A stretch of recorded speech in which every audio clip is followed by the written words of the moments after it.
ఆంధ్రప్రదేశ్లో ఎన్నికల వేడి ఎక్కువయింది. టీడీపీ, జనసేనల మధ్య పొత్తుపై ఇంకా క్లారిటీ రాలేదు. ఇదే క్రమంలో సీఎం జగన్ మోహన్ రెడ్డి తన ఎన్నికల శంఖారావాన్ని పూరించేశారు.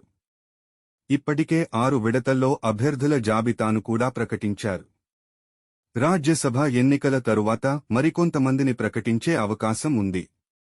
ఈ క్రమంలోనే రాప్తాడులో సీఎం సిద్ధం సభ కోసం ప్రత్యేక ఏర్పాట్లని చేశారు పోలీసులు. ఆంధ్రప్రదేశ్లో ఎన్నికల శంఖారావం పూరించిన సీఎం జగన్ మోహన్ రెడ్డి సిద్ధం సభలతో కార్యకర్తలను ఎన్నికలకు సమాయత్తం చేస్తున్నారు.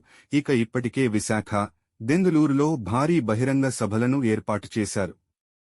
అయితే ఈ నెల 18న అనంతపురం జిల్లా రాప్తాడులో సీఎం జగన్ మోహన్ రెడ్డి సిద్ధం సభకు ముమ్మరంగా ఏర్పాట్లు జరుగుతున్నాయి.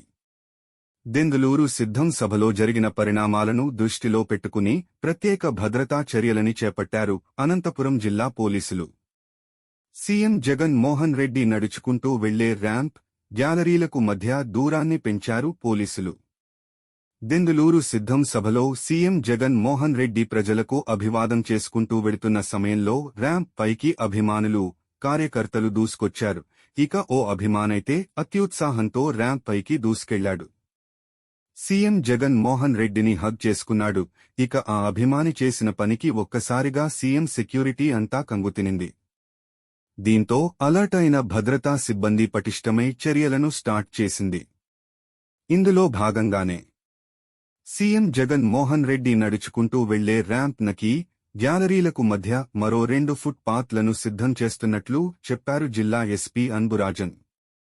ముఖ్యమంత్రి నడిచే ర్యాంప్ నకి ఇరువైపులా ఒక ఫుట్ పాత్పై సీఎం సెక్యూరిటీ, ఆ తర్వాత మరో ఫుట్ పాత్పై స్థానిక పోలీసులతో భద్రత ఏర్పాట్లు చేస్తున్నారు ఉన్నతాధికారులు. ఎక్కడ కూడా అవాంఛనీయ ఘటనలకు తావు లేకుండా భద్రతని ఏర్పాటు చేస్తున్నారు.